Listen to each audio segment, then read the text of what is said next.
जय भारत जय राष्ट्र में पीके भारतीय प्रधान संपादक डीएनएम न्यूज चैनल में आप सभी का स्वागत है। वेद क्या कहता है इसका अगला एपिसोड आपके बीच हम लेकर आए हैं। वो एपिसोड है चार एपिसोड में बताने जा रहे हैं कि वेद क्या कहता है के अंतर्गत जो है चौथा एपिसोड के अंदर बताएंगे कि भाषा के बारे में बताएंगे कि पंडितों के महापंडित राहुल संस्कृत्यायन जी जो है भाषा के बारे में उनका क्या विचार था, ये आपके बीच लेकर आए। तो आइए भाषा के बारे में राहुल संस्कृत्यायन जी का जो क्या विचार है वह विचार आपके बीच बताने जा रहे हैं। एक रिपोर्ट मैंने तैयार किया अपने दर्शकों के लिए। आइए एक रिपोर्ट देखिए। भाषा के बारे में राहुल संस्कृत्यायन जी का कहना है कि शौनक की अनुकर्मणी के अनुसार ऋग्वेद में 10,414 मंत्र, 1,53,826 शब्द, 4,32,000 अक्षर है।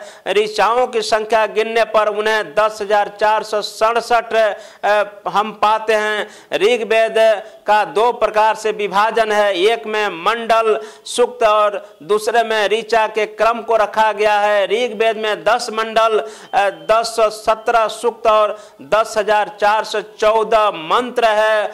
अष्टक अध्याय और सूक्त के अनुसार दूसरी गणना होती है, जिसके अनुसार ऋग्वेद में 8 अष्टक, 64 अध्याय और 1017 सूक्त है। मंडल अनुवाक और वर्ण के अनुसार गणना करने पर ऋग्वेद में 10 मंडल, 85 अनुवाक और 2008 वर्ण बालखिल्य के 16 सूक्तों को छोड़कर पाए जाते हैं। आजकल सबसे अधिक प्रचलित गणना मंडल सूक्त और ऋचा के क्रम में ही मिलता है। भिन्न भिन्न मंडलों की भाषा देखने से पता चलता है कि सभी भाषा एक समान नहीं है। यह बतला चुके हैं कि ऋग्वैदिक आर्य हिंदू यूरोपीय वंश की उस शाखा के अंतर्गत है जिसमें ईरानी और शक सलाव आते हैं, जिसे सतम शाखा कहा जाता है। सतम शाखा की कोई जाति ट वर्ग नहीं बोल सकती, इसलिए सप्त सिंधु में आने वाले आर्य ट वर्ग मूर्धन्य वर्ण नहीं बोल सकते थे, यह निश्चित है। ऋग्वेद में यद्यपि आदि में ट वर्गीय अक्षर रखने वाला कोई शब्द नहीं मिलता है, पर मूर्धन्य वर्णों का प्रयोग जरूर मिलता है। यह ट वर्ग कब से आर्यों से में प्रचलित हुआ, निश्चित ही सप्त सिंधु की प्राचीन जाति के घनिष्ठ संपर्क से ही उच्चारण में यह परिवर्तन आया। आज भी द्रविड़ भाषाओं में ट वर्ग की प्रचुरता उत्तरी भाषा के कानों को खटकती है। सप्त सिंधु में आने के 300 वर्ष बाद ऋग्वेद के महान ऋषि हुए। ऋग्वैदिक आर्य पृष्ठ 279-240 में भी आप देख सकते हैं। राहुल संस्कृत्यायन आगे बताते हैं कि जो है ऋग का अर्थ ही पद है। सारा ऋग्वेद पदबद्ध है। 7 छंद प्रसिद्ध माने जाते हैं, पर छंदों की संख्या और अधिक है। यज्ञ ऋषि की ऋचाओं 10, 130, 3 से 5 में गायत्री, उष्णिक, अनुष्टुप, बृहति, विराट, त्रिपुष्टुक, जगति, इन 7 छंदों का उल्लेख है। यही मूल छंद भी है।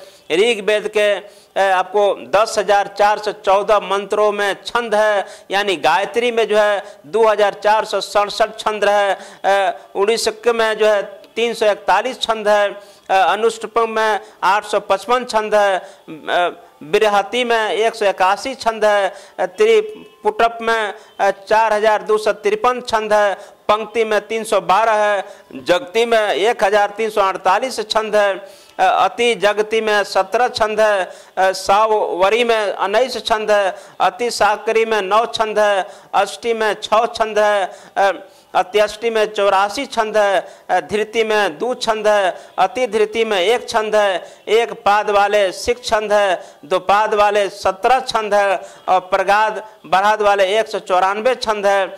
और का कुंभ में 55 छंद है, महाभारत में 257 छंद है। इनके देखने से मालूम होता है कि 300 से अधिक बार आने वाले छंद गायत्री, उड़िष्क, अनुष्टम, पक्ति, त्रिपुटु और जगती है। इनमें से भी सबसे अधिक उपयुक्त होने वाला छंद त्रिपुटक है, जिसके बाद दूसरा नंबर गायत्री का, तीसरा जगती का और चौथा अनुष्टुप का। पीछे अनुष्टुप संस्कृत में बहुत प्रयुक्त हुआ है। गायत्री में गान के लिए अंतिम पाद को दोहराना आवश्यक था, इस प्रकार वह भी अनुष्टुप बन जाता था। दोनों को एक कर देने पर अनुष्टुपटों की संख्या 2323 हो जाती है। आप ऋग वैदिक आर्य पृष्ठ 242 से 243 देख सकते हैं। अर्थात ये भी कहने का मेरा मतलब है कि जो अभी आप जो भाषा के संबंध में जो है राउत संस्कार नहीं करते हैं, यानी जो भी नाम आप देखते हैं इसमें बहुत सारा शब्द जो है आपको यूरोपियन यानी ईरान से मिलता जुलता चीज़ है। इससे भी स्पष्ट हो जाता है कि भारत का जो आर्य वैदिक संस्कृति के मानने वाले लोग हैं वह ईरान से ताल्लुकात रखते हैं, मध्य एशिया से ताल्लुकात रखते हैं, विदेशों से रखते हैं, भारत के मूल निवासी नहीं है।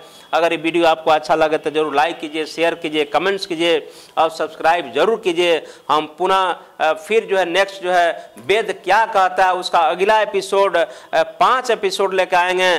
तब तक के लिए जय भारत, जय राष्ट्र, धन्यवाद।